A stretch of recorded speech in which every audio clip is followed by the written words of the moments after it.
Welcome back to the Roots.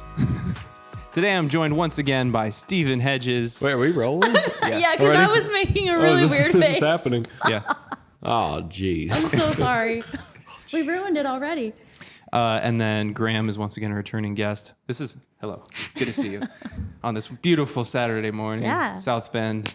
It's sunny. It looks like it's 80 degrees, but it's like 34. Oh my gosh.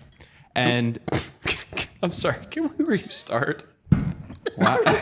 My mic just fell over and I dropped my guitar on the floor. It's part of it. No, this is the content, dude. Oh, are you serious? Yes. We're not rolling with this. Oh, we're rolling. Okay. I'm going to cut to your angle specifically.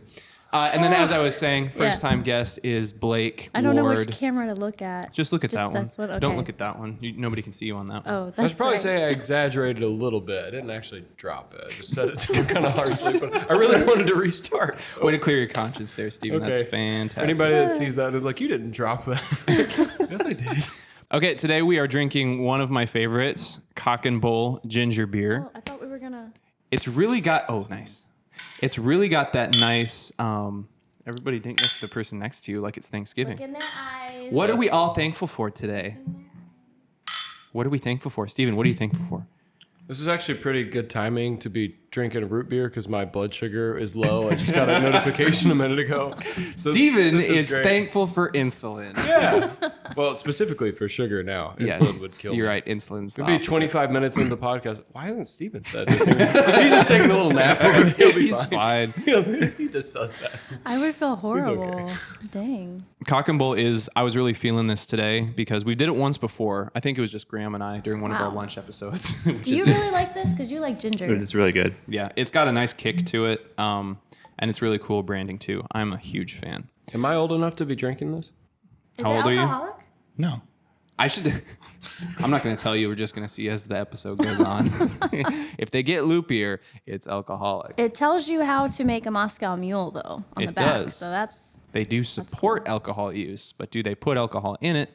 That's the question. They don't. Okay, so first thing I want to ask is a this or that question. So you have to pick one or the other. For the rest of your life, either A, nobody can see you, so you're invisible to everybody. You can't talk to anybody. You're just completely invisible. You have to live the rest of your life like that. Or every other person that you see, or like every person you see, walks up to you and says something. Oh. So it's either you're completely invisible or you're completely opposite of invisible. Wow. This kind of takes me back to the values assessment a little bit. Like, In what way? what do I value as a person? Like, do I whenever you said the first thing, like being invisible, like that was tempting. But do I need to get closer? Yeah, if you I'm could, that'd be sorry. great. It's okay. Just tell me. Just pretend we can't hear you. Pretend you're invisible unless you're 2 inches away from this. But, I don't want that to be invisible. I really want to be seen and heard. I don't know. Probably the latter. You'd rather have everybody? Yeah, I think that I would adapt and my capacity would Can grow. people hear you? No. If you're invisible, people can't hear you. They can't see you. You basically don't awful. exist. You're a ghost. Oh. Essentially. I would be the yes. second one then.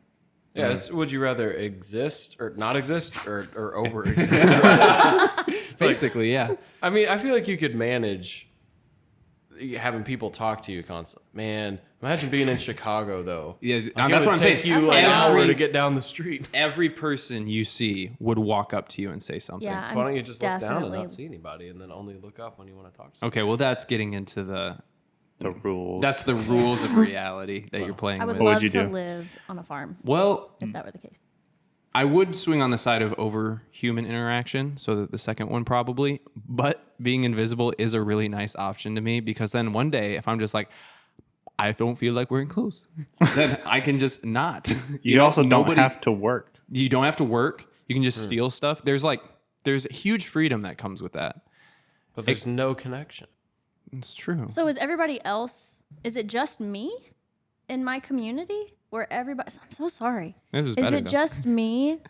Because I don't know, this reminds me of being a celebrity or something. Like, not that Because you were a celebrity. No. We're going to get into that later. No. Stand by for us to talk about Blake's celebrity No, life. but just like the idea of what it would be like. Am I that person in my community, or is that everybody's talking to everybody? No, that's just you. Okay. Everybody else is normal, but you're just like... Okay. Yeah. Interesting. The pinnacle. So it sounds like we're all leaning on the extrovert side. Yes. Okay, good to know. Okay, that was my this or that. Okay, so now I did want to talk about some weird news stuff. Did you guys come prepared? I did. Good, because I did not. I was medium to small prepared. Medium to small prepared. Well, Graham, go ahead and kick us off then, and then we'll get to the more hopefully heavier prepared. Hers was better. Okay. Is better. We'll end with Blake, so we'll go Graham, Steven. Weird Blake. news. I saw Ant-Man yesterday. That's the lamest weird news ever. It's a weird movie. We're going to talk about that in a minute. Too, Okay. Have you seen it? I did. I saw it last night as Are well. you going to see it? I'm going to see it this afternoon. Okay. It looks soon as funky. it's- My expectations could not possibly be lower. Actually, That's a great place to Keep go. them there. Yeah. Keep them ant-sized. I and thought then it that was will grow. good. I've like never Ant-Man. seen an Ant-Man movie. Yeah, I know. I went in slightly hangry. We'll talk about that again in a minute. Steven, what was your weird news? My weird news was more of a question. Was just This segment is not going how I imagined, but that's fine. Blake's got a good one. I was just what the bejeebers is happening with trains right now is what I want to know. Wait, what do you mean? So have you guys seen all the train news? Absolutely. I've heard some stuff. Okay, so there's somebody like- said something about Amtrak. It's like, oh, you don't want to take Amtrak because they'll just fall off the tracks. I'm Yeah. like, what are you talking about? Okay, so I mean, the big thing in our area, at least, is talking about Ohio, and that whole thing got derailed with a bunch of like toxic cancer. Is that what waste. that was? I It's saw like that. carcinogens. It's vinyl chloride or something like that. It's a very toxic carcinogen. So wait, back up for people who haven't seen this because I haven't seen it. So a train crashed and there was a. it derailed. Yeah, a train derailed in Ohio, leaving behind all of this toxic waste. From my understanding, the government had people clear out for about 3 days and then was like, okay, you're good. You can go back to your houses. Wait, really? And so, a bunch of people went back and then it was like, oh, that's actually really toxic. And so now I think people have evacuated again. That's my understanding from hearing a lot of things secondhand. So I could be wrong, but I believe that's what's going on, which in my mind is sketch. But then I heard a similar thing happened in Arizona. And I- in Texas and in one of the Carolinas. All like in the last couple weeks. Like, And when it crashed, there was this big mushroom cloud. Oh my gosh. You can so scoot, you can sorry. scoot the entire thing further It's to the not edge. even that. I think I'm just You're doing great. yeah, big mushroom cloud, and then it started like floating over Pennsylvania, and this like similar things started happening, like animals dying, water being really toxic. Oh my gosh. People heart being like it's hard to breathe, it hurts and stuff. That's just secondhand information that I've heard. yeah, like all stuff in the last couple weeks. Like what is going on And with the then trains right What is now? going there on was a with trains? train What's happening? movie.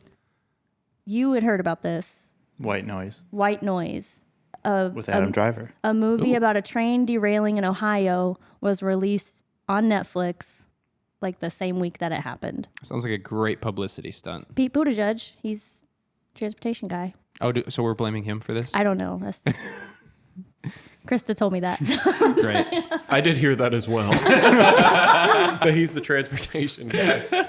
Not throwing any shade, just saying, Just bringing it up. what's going on, Pete? What's happening? Can you imagine if he became president when he ran? What would he actually? He probably would have crashed the ISS. Just trains everywhere. It's like his logo for his rerun campaign is just a bunch of derailed trains. Like, I want to see that. Things will never get boring with Pete. Vote for me. Okay, Blake, what was your news? So, was it just like, okay, never mind. 6 doctors swallowed Lego heads for science. Here's what came out. Wait, are there pictures? What? And then the editor's note is this episode contains frequent and mildly graphic mentions of poop. It may cause giggles in children and certain adults. Did you listen to it? I am. I have not listened to This it, but I sounds did read fascinating. it. Why would you? Okay, why did they swallow the heads? I guess they just wanted to have science that kind of reassured parents that it's okay if children swallow plastic pieces, like small I think one of the pieces lead of- scientists was playing with Legos. And Oh, as a accidentally- child. Oh, as a child. That was his experience. But then he was like, I hear this stuff all the time. Parents are really concerned. And he just wanted to be like, it's fine. But if they swallow a battery, like those circular batteries, it'll burn through their esophagus Yeah, that doesn't sound good. very quickly. So that's a problem. Take your child to the doctor if that happens. So, but that doesn't sound like good science to me because like a child's like GI tract and stuff, like chemically it's probably not even the same. Like your chemical buildup probably changes as you get older. So like here's like some 30, 40, 50-year-old scientists and they're just like, we're going to swallow this stuff with our giant throats and our really like built up stomach fluids. And their stomach fluids are like, we got this. We've had like 50 years of practice. So your child should be fine. I know. It probably won't cause It's it. not- That's like It's not good electrocuting a science. dog with something and being like, oh no, they're fine. They won't. Well, actually, it probably wouldn't kill humans. if the dog's fine, we'd probably be okay too. Me and my buddies chugged 3 beers last weekend and didn't feel a thing. So if you give it to your 2-year-old, they should be okay. That's pretty on point. I did do a really quick Google. I didn't have time to read the article, but Florida man brazenly steals $5,500 in vacuums from Bed Bath & Beyond. How much? $5,500. It's a pretty good little Weird. griff. Honestly, Is he going to resell? I don't know. Honestly, vacuum cleaners sounds like a good thing to steal, though, in my personal opinion. It's one of those not? really hard to steal. vacuum Unless you got cleaners. Roombas. Just stack them like a bunch of Frisbees and just walk out. That's pretty great, actually. So if you So I stack got a up a stack of bunch, Roombas. hey baby, you want to see my stacks? She thinks you're talking about cash. I got Roombas for days. I could clean a whole mansion with this. She walks in. You got like 5 pillars of Roombas just circling around your apartment. So if the bottom one goes out, then if the bottom one dies, then does it just like, and then they all drop down one and just keep going? Yeah, Like you a just knock dispenser? off the lower tiers. So the love it. top tier Roomba is the most safe, and the lower tier Roomba is doing the most work to support all the others, which is kind of how it goes. The middle class, lower class, they support everybody. You know, That's beautiful. Well done, Steven. I actually, Wow. but like vacuum cleaners, those are like one of the things when you first move out, you don't realize you need until you don't have it. And you're just like, oh shoot, I have no way to clean my floor. Especially your average first apartment, it's like all carpet anyways. Yeah. Yeah, that was ours. Otherwise you can get away with a broom. Just get a paper towel. Speaking of paper towel, Graham just spilled his ginger beer. Okay, so today's and you didn't slam your guitar on the floor. Thank you for keeping me sorry, honest, Steve. Scott. in came out. 4K. That one actually is 4K. So, Ugh. so the big reason we're recording this one today with you guys is because Steven released a song on Spotify. This is And all streaming platforms. and all, strictly Spotify. He has a $5 million contract. But you're going to play part of it, if not all of it, at the end of the episode. We'll do part of it. We'll do part of it. So hang around. Sure. But he released a song, so we wanted to promote it some. And then Graham and Blake, I'm like, you guys want to hop on too? Well, I asked Graham, and then Graham's like, Blake's just going to come hang out. I'm like, well, Blake can come on too, which later I realized is awesome because you have tons of music experience as well. Yeah. She used to be a rock star. But anyways, again, we'll get to that later. I think she still is a rock star. You guys, stop. Graham's just like, I wish I thought of that. He tells me every day. No, I'm just Aw. kidding. He doesn't. They are married, guys. These two are married. I guess I didn't establish that. Unless they caught the same last name in the beginning. I don't know. Did we do Yeah, I said last names, I think. But you guys could have been sisters and brothers and sisters? sisters. We don't look anything alike. I don't know. I could. Well, more. I'm really bad at telling like siblings together. Everybody's like, No. "Oh, you guys look so similar," and I'm like, "No." It's all in the nose, I guess. But Steven, go ahead and tell us some about your song. How many like songs have you released under your name specifically? Because you released some with Ben, but Yeah. Let's see. I did the first stuff I released was the Space Cowboy EP in 2019. Don't check it out. is that on your current one? Same one as Ink You In? I feel that Oh, so yeah. much. Oh yeah, it's still there. It's taken everything in my power not to remove it. But I was like, maybe somebody likes it. Like Love in General. Love in General, that's under Left on Red. That's Ben and I's Yeah. Yeah. music. So yeah, I can't claim that one to my personal name on Spotify or anything. But yeah, okay. So there's Space Cowboy. That's 4 songs. Then I released another EP that I promptly took down in 2020. What was that one called? I don't even know the name of the EP. It had a few songs on it. It had Riverside. Graham, you probably remember Yeah. Riverside. It had that. It had what was even on there? Why'd you take it down? I don't know. I kind of put it up, and I had just gotten into this program called Splice, and so I started trying to add drums to my songs, and I was like, I'm making beats. And so I did this, and I released it all like a month into making beats. And I was like, you know what? That sounds terrible. So I took it down just because I was like, I don't know. It wasn't really my thing. I was kind of in a weird vein. It was, it was quarantine. I'm just like sitting alone in my room, like, man, this is great. Do you still have those on a hard drive somewhere? Yeah, they're on my computer, so they are still in existence. You should start a Patreon and release them on there. That's not a bad idea. There you go. Especially when you blow up, then people get to hear all your old stuff, which even if you don't think it sounds good, somebody will. It's all gold in its own way. Okay. Did you release any other stuff before InQN? Yes, in 2020, I released a song called Valentina. I feel like I remember that one. Is that one still out? Yeah, it's still there. That one was just really random. I went to Sweetwater and bought a used ukulele, and then the next day I was like, I want to make a song with the ukulele, so I did, and it's there. So Nice. if you like ukulele, You should always do that. Valentina. It's there. This would be your strategy with all songs. You go to Sweetwater, you buy a trombone. I'm going to make a trombone come back song. and do it. Yeah. And then you come on your friend's podcast and you say, if you like trombone. There is kind of a weird thing actually. If you write music, sometimes getting, at least for me, sometimes getting a new instrument just sparks all this inspiration out of nowhere. Like if I pick up a guitar, granted a decent guitar that I've never played before, I'm just like, I just start having all these ideas because I kind of get in character with a different instrument. I'm like, oh, this is really cool. And it just kind of brings out all these weird things. I don't even know how to explain it. It's just like all these things start firing off in my brain. I'm like, man, I have all these ideas all of a sudden, and it's all connected to this single instrument. Like, I wonder what it is about that, because actually that's a thing for other stuff. Like if we get a new camera or something, then it's the same thing. It's just like, oh yeah, like you have ideas you never had before. right. Doesn't make much sense. But I mean, I think literally, pun here, seeing things through a new lens with a new instrument like that. Seriously, like whether it's camera gear or music or something like that, sometimes just having something new like that, you kind of want to use your new gear, and so you get into the craft that you've always loved again, and then you just start having little ideas, and yeah. you just kind of take one and roll with it. So what inspired InQN? Is it because you got your tattoo? When did you get that? Is it connected at all? Is your tattoo connected to the song that you just released? It is not.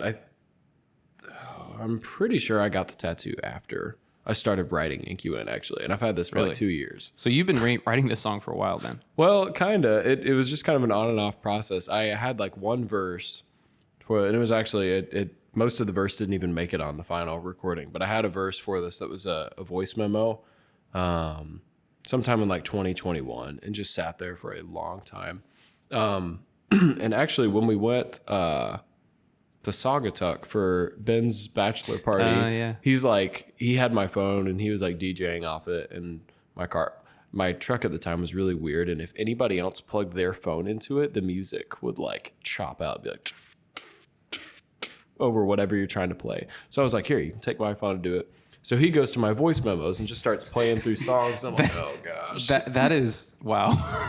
it was It's like interesting. reading a diary in Yeah, I front was of like, everyone. oh, some of those are kind of personal. Yeah. That's the most menace thing you could do to your friend. Were there other people in the car? Or was it just you guys? It was just us. Oh, okay. It's better, but I was still. kind of like, okay. Some of them, I'm just sitting there like, January 3rd, 10 a.m. I cried myself to sleep last night. Did I hit too close to home on that one? no, it just has me dying. It's so funny. Anyway, so he just starts playing through all these voice memos, and I'm like, okay, whatever. And he eventually got to that one, the EQN voice memo, And it wasn't even named Incubate. It was Tattoo Song. For a while. And he just starts playing it. He's like, oh, this is really good. And I was like, hey, I kind of like that one. That one's cool. And he was like, why haven't you recorded this? And I'm like, well, I haven't recorded anything in like 2 years. It just kind of fell off, whatever. Yeah. You kind of did drop off. Like you didn't release a whole lot of music for a little bit there. I mean, it was a 3-year gap, 2020, and then just released the first one in a while this year, 2023. Man. So Back like Rihanna. Which, by the way, I didn't know she left until the Super Bowl, and then it was just like, she's back. I'm like, oh, cool, great. Yes, this is my huge comeback. Are you pregnant? No, I don't think so. Yeah, I'm gonna go with no. Did you tell us? Sorry, side tangent. Did you tell your mammogram story on this podcast yet? Oh my gosh, no, I haven't. I can tell my mammogram. Tell your It's a mammogram great story. Okay, Have you heard this, Blake? Yeah. Okay, yeah. that whole deal was just wonky. So one day I was just feeling up my chest as one does, and I was like, oh, there's a little lump there. Like, what the heck is this? And so I'm all freaked out. And so I scheduled something with a doctor, and I'm like, hey, I think I might need to come in. I have a lump in my chest. And so they're like, okay. So they scheduled me for an ultrasound. So I go to the doctor. They did an ultrasound just on my chest, which was really weird. They just like gelled the whole thing up, and they're running the thing over it. And I'm like, okay. It was like freezing in the room, and so it's just like this cold metal, and I'm like, ugh. It was all just weird. Anyway, the ultrasound was inconclusive, so they're like, we got to give you a mammogram. You had the 2 female tests. Yeah, I know. And at the time, I didn't even know what a mammogram was. I was just like, oh, what now? So you want to break it down for those of us who don't know? Mammogram. So basically, they just squeeze your chest into this machine that compresses you on either side. Specifically of the nipple region. Yep.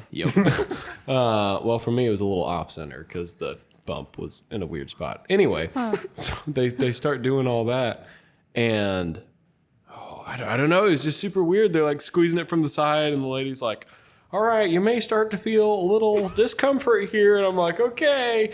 And it's kind of like when they take your blood pressure on your arm and just squeeze it as tight as they possibly can without you dying. That's kind of I'm like, oh. is that your thought when you get your blood pressure taken? If this was any tighter, I would die. I've had some that I'm just no chill. I'm just like, I can't put a paper between that. Like it's Okay, that's fair. bad.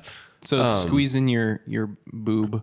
I Pretty still much. can't visualize this for Well, it was you. really weird. I mean, like I obviously don't have a lot going on there, so it was like they kind of have to. Like what pressure? Like what do they have in the middle that could They feel just pressure? kind of grab it and just take all the slack and pull it forward, and then So just, like just the skin. yeah, just Okay. squeeze it super Okay. hard. And I'm like, If you're listening to the audio version of this and you want to know what it like, Steven's really giving some kinda really need to good see like it's sort of motions. a- So hop Yeah. on to YouTube, Back to Yeah. the Roots podcast, check it out. this sort of motion. It's- But then they turn it and they go the other way. So it's like this giant like twist machine. It takes everything not to like just rotate my whole body with it in the air. So wait a minute, is your back against a wall and it's like pushing in? No. It's You're the just most- standing there. Just So like standing there, chest out in this room, and then the machine comes up to you like.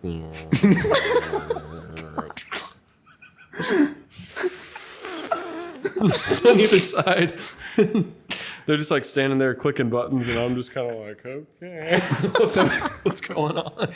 So it's actually partially up to you to not pull out of this thing. Exactly. Yeah. You have And, excellent discipline. Well done.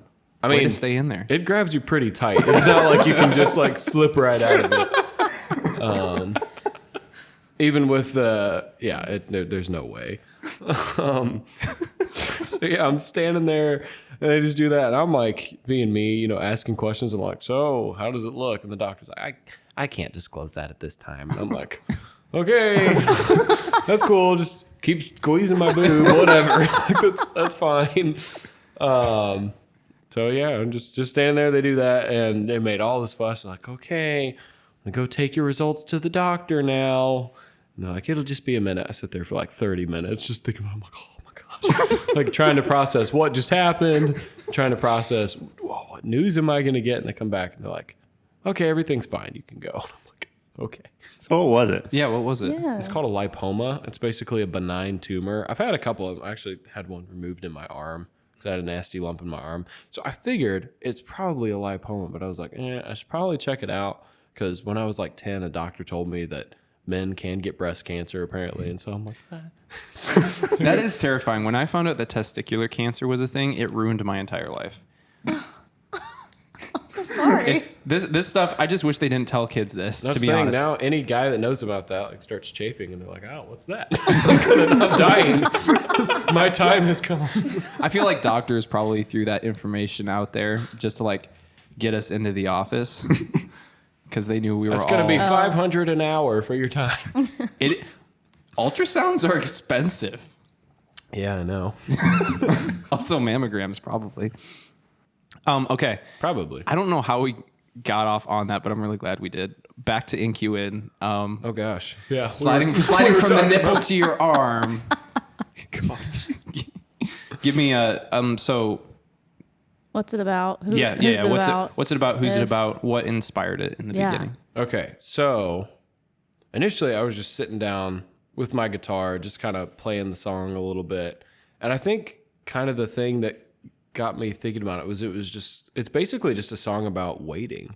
Kind of, when I was working on actually recording the song, I was working a lot with Phil Krause, and he was like, oh, maybe at the end of the song, it should be like, now I know you're here to stay, instead of when I know you're here to stay. And I was kind of like, well, sort of like, I like the idea of that. And it's certainly like more resolving than what the song actually ended up being. But I think like kind of the draw to the song for me is that it's kind of ambiguous in its ending. Like it doesn't really resolve. It doesn't really give you like any of the, now I know what's happening. Like the whole point of the song is kind of the ambiguity of trying to figure out where you're at. And it's specifically like, I think a lot of people feel this way, like early relationship type stuff where you're like, okay, like, is this legit? Like, is this as real as I want it to be? Is it as real as I even think it is? Like, that's kind of the idea of the songs. It's just a lot of kind of waiting to see how things are going to shake out. Yeah. So yeah, that's basically kind of what inspired it. I don't know. None of that is necessarily, I don't know. I can't say that's like true to my relationship now necessarily, but a couple years ago, being a young guy, just trying to figure out life, I'm like, I think this is something kind of everybody can relate to. And, it felt more true to myself at the time when I started writing it than when I started recording it, which was kind of weird just because I had like that 1.5 year gap between it. But I don't know. It was something that I connected with strongly at the time when I started writing it. And so it's still like, even though it's not necessarily something that I feel presently, it's like, it's still something that I can connect with. And well, a song that I like. I do really like, I kind of wish that, maybe this is how most of them work, but I wish that songs about things like that, like relationships or just life stuff in general, like I feel like a lot of people write the song like in the middle of what they're dealing with, and then they release it pretty quick. Yeah. But with you kind of had like 1.5 years where you kind of grew through it. So you were able to look at the whole situation, like all the feelings from a wider lens. Sure. Yeah. And that gives, I think, the song just in general more, you still have that in the middle of it, like I identify with this, but then at the same time, you have those other, 1.5 years to give it some resolution, to be like, like at the end of the song, how it ends. Right. Giving it some... There's actually, I can show you on the guitar. It's kind of interesting. So generally, when you're doing a song, you would end it just on your one chord, like your major chord. So this is probably the ending that technically would have been, this would have been the most resolving ending, would it be like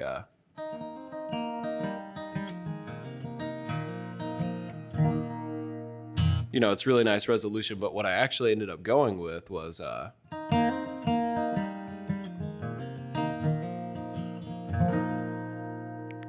So it's kind of unresolving, which a couple people asked me about. They're like, are you sure you want to end the song with that? Like, it's a little floating out there. And I'm like, yeah, like that's kind of a big deal with the song, is like the lyrics are unresolving. So I kind of wanted the music not to resolve at the end of it and leave people sort of like, is that it?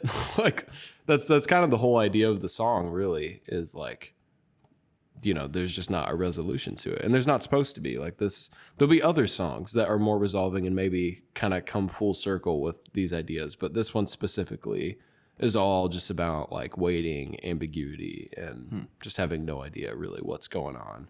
The music side of the song, I think, is your best by far, because The voice side of it is trash. No, it's all good, but you. I think like the way you play and your solos and everything, I see it like you see the growth over that like 3-year time. It's really cool. Well, I appreciate it. That's honestly been a huge part of like why it's been so long since I've released any music, is like just a lot of kind of trying to figure out the sound that I wanted to go for a long time. And like, I kind of I basically learned to record via YouTube videos and then like released my first EP within a month or two of that. So I really didn't know what I was doing at the time. I'm just like, man, okay. Like I was just all in, excited about it, wanted to get anything released. But kind of the gap between now and then has been really helpful of like figuring out kind of both the sort of thematic stuff that I want to write about, kind of what I want the music to be stylistically, and then also a lot of this song is like really minimalistic if you listen to the production of it, but a lot of this song, what took time was the post-production and just figuring out like kind of how to shape the sound of it a little bit and kind of get this fusion of, kind of pop with a little bit of Western influence to it. Yeah. I don't know, a little bit folksy. And that reminds me, this is one of the biggest selling points about the song. If you're talking to somebody who's never heard your stuff before, which is really good. Yeah. But you had who's drummer on it? Aaron Sterling is the drummer. So I knew of him primarily from John Mayer's music. I'm a huge John Mayer fan. But I started just kind of following Aaron Sterling a couple of years ago and just looking at all the stuff he was playing on. And like he played for Taylor Swift on her new like Taylor's version songs. So like if you like the 10-minute version of like All Too Well or whatever, I think he's playing on that. Who else does he play for? He plays a lot for Lizzie McAlpine, who I'm a huge fan of. If you don't know who Lizzie McAlpine is, you're missing out. You need to listen to her music. But just a lot of the artists that I listened to, I kind of found he was doing a lot of the percussive elements in them. And so that kind of got me to want to reach out to him. And so I eventually did on Instagram, and he like gave me his contact, and he's like, yeah, if you want to work with something, he's like, I work with a lot of smaller artists, so you can send me music and we can work on something. So I was like, okay. So I had his contact for months and months, and I didn't do anything with it. And it all kind of shaped out weird. Like I went and recorded the acoustic guitar for the song and the vocals for the song at ROH Studios. And, was there for a couple of days doing that. And I was like, okay, cool. I got takes that I like. And so I sort of took them home. And while I was there at ROH, I was like, I had no plans to like outsource anything on the song. I was planning on doing everything myself. Just because that's the only way I'd done my music so far, was just, being a kind of a solo recorder and producer. So I like tried playing some shaker and stuff on the song there at the studio. And I took it home and I like showed it to Abby with the shaker. She's like, I like all the song, but the shaker does not feel right on this. I'm like, yeah, I don't know what I'm doing with the percussion side of this. I was like, I don't know what this needs to kind of give it some oomph. So about a week later, I was in New Mexico with her and some of my family out there. My uncle out there is a musician as well. And so I was kind of talking to him about the song, and I'd mentioned to him that I had Aaron's contact, and he was like, oh, well, you just need to like hit him up and send him the song. And I was like, yeah, I guess I should. And I'd always held off on sending Aaron anything, because I'm like, well, I don't want to send him anything that I don't feel good about, or a recording that I actually feel ready to move forward on. But, I had an acoustic and vocal take that I really liked. And so I was like, okay, like I've got kind of a good base to build off of here. So I sent him the song, and he, emailed me back like a day later, and he's like, dude, this is beautiful. I'd love to work on this with you. And I'm like, oh, you think it's beautiful? And so, yeah, I mean, within, 2 weeks, we kind of nailed down a session time, and we called and talked about the song, and I kind of gave him the ideas I was going for. And a lot of actually, Graham, I have to credit some of the production inspiration on this to you. For the song Goodbye, Mr. Blue by Father John Misty. Like, I think hearing a lot of like the snare brushes and stuff on that song, I was like, oh my gosh, this is kind of what the song needs. And so I sent Aaron that song. I did it. Well done. It's such a good song. Is he going to be in the liner notes? Sure. I'm Yeah. just Actually, kidding. he is in the liner notes for shooting the cover for the Oh, song as yeah. well. Oh, nice. I have to credit you for more than that. So yeah, I sent him that song. I sent him another song called "Down on Our Own Shield" by Jacob Dylan. Also a really good song that has just kind of like dark, heavy percussion. So yeah, I mean, there are just kind of a couple songs like that, a little more folksy, really light on the percussion. Like, I think kind of the thing that drew me to Aaron was that I feel like he adds so much to a song with his percussion, but it's like almost invisible when it needs to be. Like, there's a lot of drummers who, you know, are very talented on a kit, but tend to like make themselves the center of attention on the song. Which is not bad depending on what style you're going for. But with a song like this, it was more kind of a slow, intimate sort of song. I was like, okay, I need something that can kind of build this up and make it, You need just, a really good balance. yeah, it just, yeah, exactly. It's complimentary. It's not like, Yeah. this is the heavy part, you know? Or Right. But Aaron just totally got it. Like, Yeah. he listened to it and like, I could just tell as soon as he started sending me takes, like he just instantly kind of morphed into the song and like got in character with it. He got the song, you know, and so cool. he knew exactly what it needed. So he sent it back to me and I was like, oh man, like it was so weird and surreal to listen to my song with like one of my favorite, you know, kind of inspirations musically playing on it. I was like, that's so cool. It's really insane. cool. But it just sounded amazing. I was like, there's no way this is my song with this guy playing on it. I hope that this song gets the attention it deserves, because like you've come a long way and it's very high quality. And then again with this guy on it too is just like everything about it's top notch. Well, I appreciate it. If you're listening to this, as Mac Mullins said in the last episode, watch the content, or in this case, listen to the content. Please and thank you. Where can they find it? Like on So it's on Spotify. Just look up "InQN" by Stephen Hedges. Spotify, iTunes. I think it's on Amazon Music, Pandora, all the stuff. I use a distribution service that essentially gets it everywhere. Nice. So whatever weird platform you're using, it should have it. It's got to be weird, though. Pandora. Yes. Pandora is a weird platform to listen to music on nowadays. Is it still just the radio thing, like the radio station, where it just have you type no in a idea. song like it only does? I heard somebody the other day. He was actually telling me, he's like, "Yeah, my wife and I switched off of Pandora and went to Spotify, and we started listening to your podcast." But I'm just like, "You're still on Pandora?" Yeah. Yeah, I mean, I remember I didn't realize like people still were. No offense, Michael, if you're listening, it's great. I'm glad you're on Spotify. I didn't realize until he said it that Pandora was still a thing. Yeah, I mean, I know like in 2012 that was okay. I don't know like now when No, people are using Pandora. I was using it in like 2017. Really? Okay. Yeah. Yeah.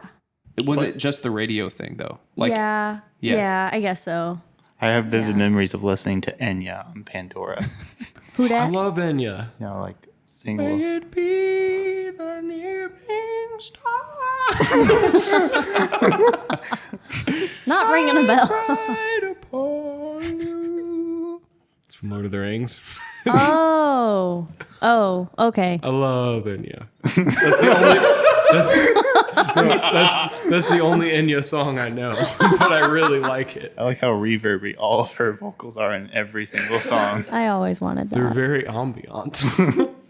I used to listen to that song going to sleep. I liked it. place. Keep- So great. Go check out InQN by Stephen Hedges on wherever you find music. And hopefully there will be a music video out soon. Looking at Graham. Yeah, we need to make it happen. I do have to So also exciting. credit Phil Krause for the song. He did so much on this. Like we He's very experienced. yeah. So I did most of the production on my own. I mixed a lot of it with Phil. So I would kind of send him mixes back and forth, be like, okay, how does this feel? Like he just helped a lot figuring out like kind of the right reverbs to use, the right EQ on the different tracks. A lot of panning and like actually getting a good stereo image on the song. I have to credit to him also. So we kind of got a mix that we really liked. And then we ended up doing a lot of different takes, like trying to master the song. I don't even know how many hours he spent though mastering that song, but he sent me so many takes of it. Which I was so picky with the song because I just liked it so much that I was like, okay, like once this is released, it has to be, it has to be good. And I mean, he was just so understanding of that. Like I felt terrible. I was like, oh, I don't want to have you do another take. And he was like, this is your song. Like I want to get this how you want it to sound. He was like, I'm having fun doing this. Like I'm happy to do this. And he just kept sending me takes over and over and over again. And we eventually got some that were just perfect. And I had a couple to choose from. But yeah, huge credits to Phil. He did so much behind the scenes work on the song that people aren't going to know about unless I mention it. But I mean, the whole sound of the song and crafting everything, like I have to credit a lot to him for hearing this and thinking, oh, that sounds professional. That's Phil. He's very helpful, very experienced. He's just a wizard with. I was gonna say he's like Gandalf of audio. Yeah, He really is. Oh, you have a little weird buzz in the background. Oh, okay, it's gone. yeah. Wow. The biggest thing, actually, I recorded the electric at home on this song, and I get interference from our dishwasher at the house, which is awful. No, it's a thing. Like, Whirlpool. when he, I think it's a Samsung, actually. Oh. Yeah, I was getting really bad interference from that. And so, like, he did so many takes trying to get the buzz out of the electric. And finally, I just, like, shut everything off at the house, except like, my studio stuff. And I was like, okay, there we go. I got a good take. I just imagine you walking down to the basement with your guitar and just flipping off all the breakers. Yeah.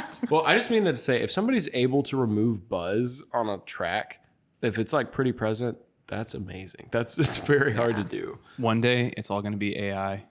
You're just going to throw a track into an AI thing, and it's going to isolate it, zip, all out of there. Well, the deal is like, it's not hard to remove a buzz, but it's hard to remove a buzz and keep the frequencies that you want. Yes, exactly. Especially when the buzz is not just like, oh, maybe it's, whatever hertz. Like if it is a wide range of frequencies, then it infects everything. Well, yeah, it bleeds into voices and everything else that, right. like you said, you want. Okay, so I want to go into now because Blake also has a ton of music experience and we all love music. But Yes. I want us all to go around and hopefully you have 3. If not, that's okay. But for Steven and Blake, what is the top, the top concerts or shows you've played or also been to? But for Graham and I, who have not played any, it is strictly You did where we've that been one. You You DJ'd with Ben. Well, yeah, so I knew that one was going to come up. Oh, sorry. Because that was Steven, that wasn't your first time playing live other than a worship set, was it? Remember when When Left we on did- Red? The in Rage. Yeah, that Rage was thing. my first time. That was your first time playing. Really? Yeah. Oh, I forgot that. Because you guys did, so it was you, Ben, who was on drums? We didn't have drums. You didn't have drums, so It was, It was just- guitar, vocals, and keys. Yeah. Yeah, it was an outdoor concert in downtown Niles. Yeah, that was wild. It was a long time ago. That was like 4 or 5 years ago. Yeah, at least. Yeah. That was probably like 20. No, it was 5. It was 2018. Man. Yeah. It That's was right crazy. after I moved here. Yeah, because then Blake, you sang, you guys did like 5 songs or something? Probably more than that. I remember you did Ride, 21 Pilots. Yeah, we did. We did Believer by Imagine Oh, Dragons. yeah, you Yeah. did. Man, we did that was good. Haley Steinfeld song. And it was so funny because we were rehearsing at a church and Jared came up and he was like, hey, if you're going to sing this song with these words, maybe like censor it because we're trying to have a meeting downstairs. Because this song is like not appropriate. What song is it? But which one was it? It's was it Starving? Yeah, Starving. I don't even remember it. Steven, you remember it. Starving till I tasted you. Yeah, it's like tasting your significant other. So, it's like, Jared, we need to talk about the budget for the worship team. Also, small groups are starting up. yeah. Meanwhile, some wild lyrics coming through. What is happening? It's just Song of Solomon. And we were going hard, so like it was. They're suggestive. We were not being quiet Yeah, probably with not. the music. I do remember that show pretty. Yeah, because Chance asked Ben and I to DJ the like in between the bands, and yeah. that was our first time. That was my first time DJing. I don't even know if I DJ'd a wedding at that point. I think I had, but that was like we actually like mixed music, and it was so weird. It was in Niles in the middle of like the day on a Saturday, if not in the morning, and it's No. like the sun is like shining down. I will say the It was a bands Saturday that night. ended the show were yeah. very good. What was like we that? had a great dance party. There was Timber of Cedar. there. which Timber I of still Cedar. follow. Tiger and Frame. Hey. Do y'all remember these people? I do, yeah. Do y'all know them? I remember because they all showed me up super hard. I was like, man, these guys are actually good. Ben and I were saying, like, man, if we had gone on and DJ'd a set after them because it was dark and everybody was dancing around, like we could have done something. But that was a lot of fun. Blake, what are your memories of that concert?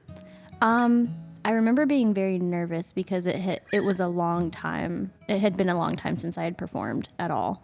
I was so nervous, and like I brought up lyric sheets. Remember, like I Really? had a music stand. You were wearing with- sunglasses. I was wearing sunglasses. I had lyrics right yeah. here because I was so nervous that I was just gonna bomb. Okay, well, to be Which- fair, you had to do the rap on Ride for 21 Pilots, which is a I wasn't even mouthful. worried about that. That's not what because every time it came on the radio, that was my song. Loved that song. So I was more excited for that song probably. I really don't remember that.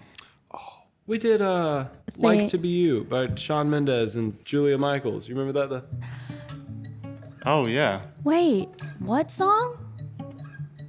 It's called Like to Be You. Remember that? The little. I remember that, but I don't remember the song. Was that a duet? Did we do that together? It should have been a duet, but I was too nervous to sing at the time. So I was like, it's all you, Blake. You got this. Sounds great. That's funny. Now I'm gonna go back and listen to that. was- But yeah, I don't remember it too well. But I remember we went to. Was it me, you, and Graham? Did we go to Subway, right before so Yeah. I could Yes. change? Yeah. I think I have a picture from us at that Subway. Didn't I drive us there in your Mustang? I'm pretty sure you did. Yeah. I was like, oh no, You guys weren't even dating then. No, it's funny. No, You were dating somebody else. no, not even officially yet. Oh, dang. Yeah. That was because early on. actually I have like weird memories from that night because Graham was an emotional wreck at that I time. was. Because that was like, we did the concert and then you left to go. I'm like a horrible No. person. I feel like. You're not, because I I didn't even know. tell you. I And know. you were I had being no you. idea, but Yeah, it's Graham, okay. you should have. It's all good. It worked out. It's okay. Wait. Yeah. This is Graham at Subway. Oh my gosh, you're a baby. So that night after the concert, I found out that you were going to be going with your Yeah. soon-to-be boyfriend. Yes, on a trip with his family, with my family. Yes. To And I thought I still had a shot. way up north. And so you and I went to McDonald's later that night. And I cried in the drive-thru. I don't know this. Wait, was she in the car when you were crying? No, it was just me and Steven. Oh, Was it that night? I thought, no, we went to B-Dubs after the show. Oh, you're right. dang. That was a different night. It was very recent, right after that. Yeah. I wasn't there, was I? So when did you find out about that trip? Steven told me. Did I tell you? I didn't man, that's remember the knowing worst. about it. You were only like, find you out. were like, hey, I think she's going to church with him. I think that they're actually She's a going to thing. church with him. And I was like, oh. And I just like looked over and I was just like, Oh my Now I feel like gosh. the terrible person. no. No, I no. bonded with you. We only find out heartbreaking things about people we care about through friends. Like you never find out directly. It's always Is like there something wrong with that? I don't think so. I think that's just the way it works. Okay. But it's just Well, like especially if you're not in a relationship and it's somebody like, it's, you know, you're not going to go up to your buddy who's in the friend That's zone and true. be like, hey, by the way, I don't really think about you like that.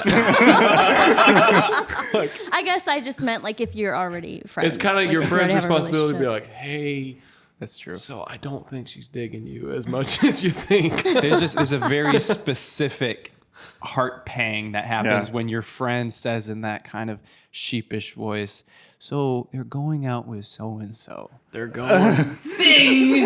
I think they're going to church. I think that literally was what he said. Anything but church. Are they sitting in the first 5 rows? Well, and it's funny because just Back row. my decisions.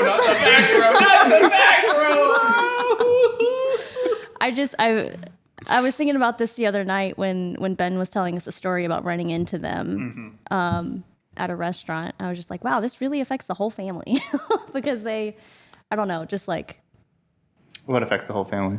Who did he run Just into? like, None of us know what you're talking about. sorry. Ben was telling us a story. He was hanging out with the Kirbys Yeah. at Jesus's or whatever. And Love Jesus. and he was just like, they had this like really weird, awkward interaction. It was just like, hey, like, I'm acknowledging, I know you, like, you're there. Yeah. But it's not like oh, hey, good to see you kind of Like, kind of a oh. thing. Yeah. So, anyway, Anyway, it's just, life. We're going to hop off that train. yeah. Back to trains. What's going on with trains? What's going on? They're all derailing. Just like this one. What's the okay, so that was Steven, that was your first show. Blake, that was your first show back in a while. Graham, what's like one of the top 3 concerts you've been to? Excluding that one, because clearly there was lots of emotions. That's not in your It was top good. 3? It's blended emotions. You were taking pictures for that show. Graham got some They're really good. good, He really really good did. pictures. Yeah, I did. I have some iconic ones from then. I think, Remember that one? yeah, Yeah, that was rehearsal. that was. I think my first concert was Harry Connick Jr., and that was fun. I'm not counting the plethora of mid-Christian concerts. 'Cause I'm not really considering those. That's a great way to describe most Christian concerts. There are some Mid. that are like, it's a concert, and other ones where it's like a gathering, like at a church. Yeah. I'm not counting those. This isn't a concert. It's a gathering. Yeah. That reminds me of the Also, one you of the do- ones you guys played, actually. No offense. When you opened for Disciple at I forgot about that. yeah. With Taya and Oh, you know Vision. what? That was actually my first technical show. I was playing for that, I think. I thought it was super cool that you guys were opening for Disciple, because I'd listened to fun. some of them. Like Disciple's like, they're pretty out there as far as Christian metal goes. It was a Christian acoustic metal. Yeah, it was concert. acoustic. It was wild. But it was in, Cajones and Acoustic metal? so you know, Yeah. have you heard of Disciple? No. They're a Christian metal band. But they did a acoustic set at a Wait. church in Mishawaka, and it was the church it was a very interesting venue for them, because it was like, if I remember right, it's like pews, yeah. and it's very classic, like Southern Baptist sort of style in the Midwest kind of church. And again, too, it was in the middle of the day, or like toward the end of the afternoon, so there was like daylight coming in the windows. That I just have that's kind of an ick for me, is having a concert in the middle of the day. Like, let the sun go down. Yeah. Let the I think sun you're go wrong. down. Okay, let me I'm say. wrong. You're not wrong, Carter. Carter, my brother in Christ, you were off on the times. Like, it was like a 6:30 concert. I remember there was daylight though. Yeah. There was It was in the summer. Both of these shows were There in the was summertime. daylight. But that doesn't mean it was like midday. If there's sunshine outside, it's midday to me. I guess that's fair. Anyways, Can't argue with that. So number 1, Harry Connick Jr. Number 2 favorite is when we went to see John Bellion. Yeah. Because I was actually I hadn't really listened to John Bellion before that. Oh my goodness. And hold on, you got it. Thank you. I can do this now because we're married. You can touch my face. Is it not okay to do that? If It's you're like married? we've been married for 2.5 years, so this shouldn't be. so they're that. at the face touching stage. Things are starting to get pretty serious. John Bellion. I can't remember any other concerts though. What was so Yeah. great about the John Bellion? I'm very jealous about that one, because I wasn't super into John Bellion at the time, but I have neither. since gotten way more into him. Oh yeah. It's just his presence on stage is really fun. He's a musical genius in a way. He orchestrated like this improv. Yeah, it feels like the thing band with has a lot of the like. whole It's not just band. like there's a lot. It's almost like a mini orchestra pit too, because he's Yeah. kind of like a conductor mixed with like some pop and rap artists. Yeah. So it's like He fuses a really a lot cool of, blend of a lot of good music. Did you guys ever watch that concert of his I sent you? He did a concert in like 2020 during lockdown. Yeah. And it's called John Bellion Live from the Cove. The whole thing's on YouTube. It's like a 45-minute thing. And it's all in a music studio that's not huge. It's probably like the size of this room. And he has like, again, like a full, he's got like 2 cellists, a violin, trombone, trumpet. Is that where he keys, did all drums. the the acoustic acoustic versions tracks, of his yeah. songs? And Okay. he did he sang Holy because he's Oh, the one yeah. who wrote that. And it was He just like wrote it's that? yeah. yeah, it is such a fun concert to watch. Justin Bieber? Because he's so he's No but way. he's so interactive with the musicians. He's like, okay, do this. He's Yeah. like, pick it up, and then he's just like, Yeah. it's so fun to watch. He's like that on stage. It's Yeah. super cool. And I think Actually, what's- sorry. go ahead. No, you were already talking. No, I was gonna change. So Oh, I also loved that concert because the opener, Lawrence, the band. that's what I was gonna say. Oh, well, he has his own record label and they're on it, and he's kind of like taken them under his wing, and that's They were like, I would have gone to a whole show of just the opener because they were that yeah. good. They're Lawrence is so very good. I would say they're much better live for whatever reason. They're really good recorded, but like their energy on stage is just Yeah, I feel like so Lawrence good. would be a really fantastic opener because their energy is so high. It's so easy to get into their stuff.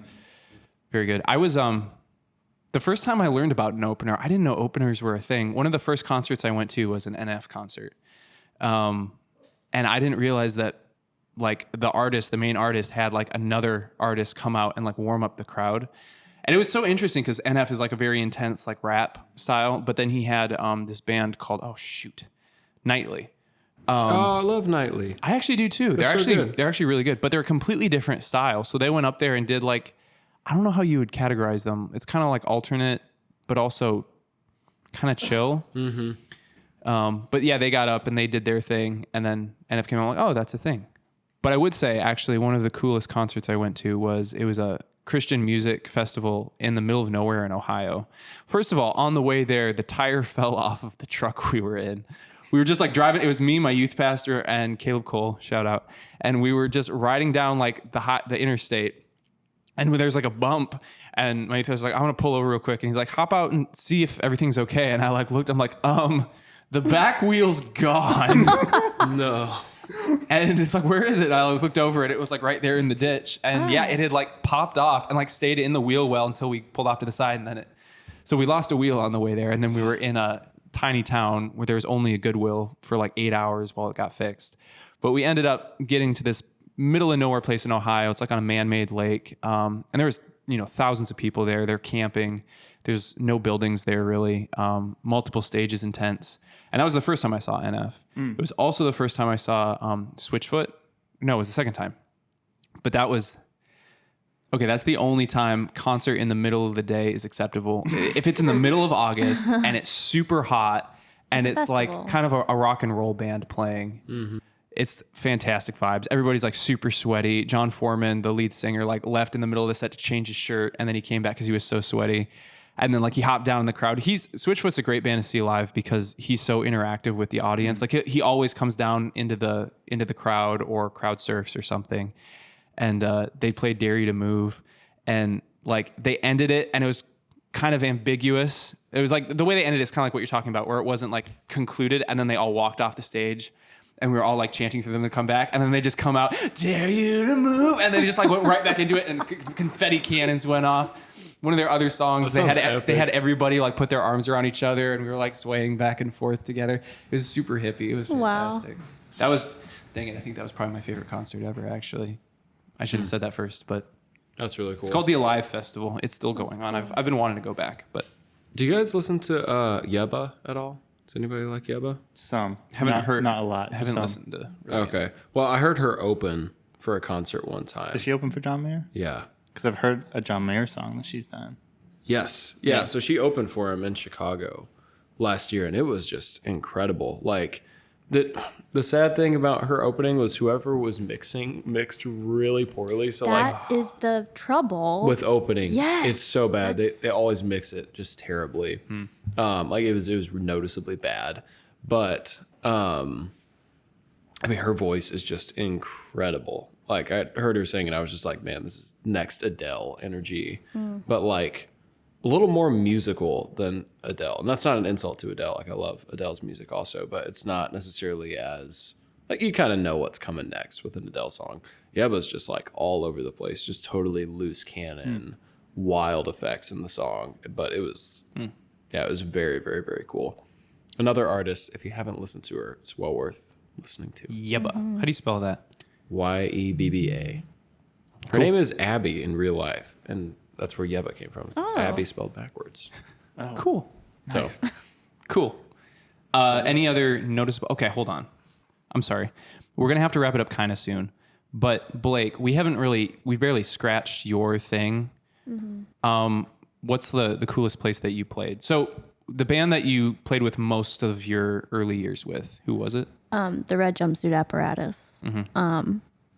very quick background story. I was living in LA, and when I was 14, I got a call from Ronnie, the lead singer. Turned out he was from the same place in Florida where I was from, and we used the same like studio engineer.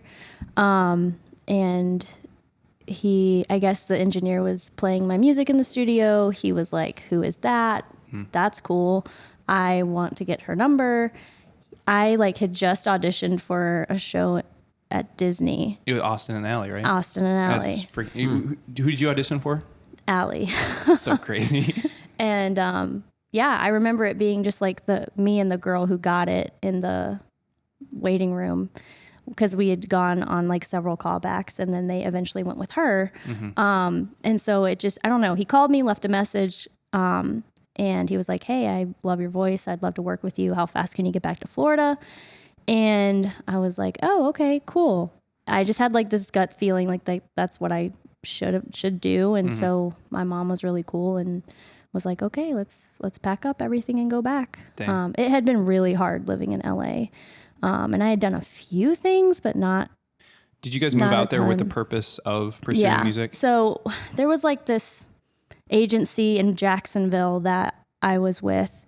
And then they were like, "You're never going to get anything here unless you go to New York or California." So they were like, "Okay." Or we were like, "We'll go out." There were a lot of other people living in Florida that weren't like committing to move. So they would go for the summers. But that's really hard because if you're not there consistently working or auditioning, you're not networking. You're not. Yeah. So we went out there to move. And so we did that for like 3 or 4 years. And I was 14 when we moved back. So that's when I started working with Ronnie. And he kind of, very similar to John Bellion, like he took me under his wing. Like we auditioned. How old were you at the time? I was 14 when we wrote our first EP and recorded all of that. How long was it? Like 3, 4? How many years? With him? Yeah. I think it was more like 2 or 3. That was like a blur. It's a blur now. But yeah, so we eventually like kind of split ways because musically I wanted to do something a little bit different, and he was just like, "Okay, well then." So that was just an interesting, it was like, I don't have a lot of closure from that, but, right. But so, yeah. Where did you guys, you played, did you play at Warped Tour? We played the Jacksonville show. Okay. I can't even remember what year, 2013, yeah. Are they still doing Warped Tour? No, no. Wow. So we played that. That was really fun. And we've played all over the country, never went outside. The best place I've played, I would have to say, is Hawaii. We did like a full West Coast tour. So we drove to Kennewick, Washington. Then we played in Seattle. We had a West Coast tour, so we hit the West Coast, and then we went a few thousand miles off the West Coast. Yeah.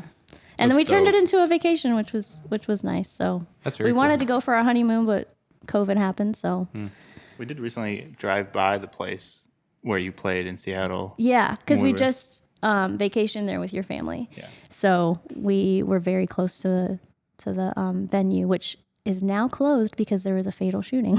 Oh my gosh! All right. It was a great venue. It was really cool. But anyway, yeah, that's kind of very cool. But you've been to a lot of concerts too, because you did stuff with the radio. So you went to like a ton of like 21 Pilots and stuff. Yeah, I did a lot with our local radio station in Jacksonville. They had me like take over their Snapchat for their festival. I can't remember what it's called. Man, I don't remember a lot. Well, all this happened like in a pretty tight window of a pretty formative age. Yeah, and so it was also like the most stressful time of my life. I can imagine. So, yeah, I quickly hit rock bottom. Understandably, I'm glad you hit rock bottom, because then you're here now, and I know Jesus, which is awesome. Yeah, But you're solid now. Thanks. I didn't know Blake then, but nope. Anyways, wow, very cool. All right, Steven, do you want to close us out with a little bit of INQ? I can play a little bit. Yeah. Do what you can. Are you going to try for the falsetto? Yes. I don't know. Do you want me to try for the falsetto? Try for the falsetto. Okay. All right.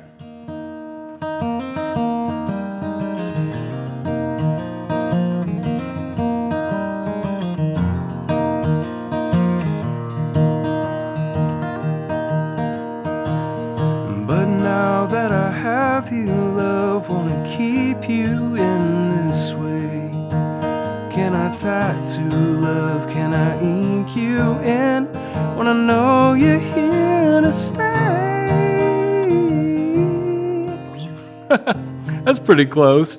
Can I tattoo love? Can I ink you in when I know you're here to stay?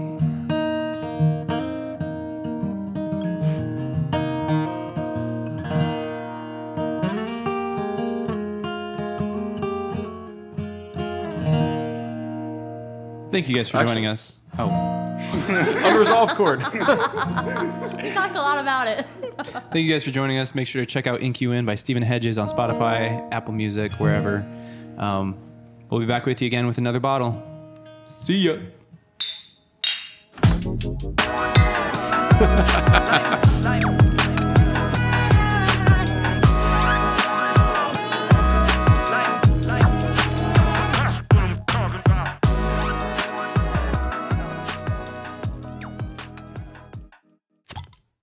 That was a beautiful train wreck of a conversation.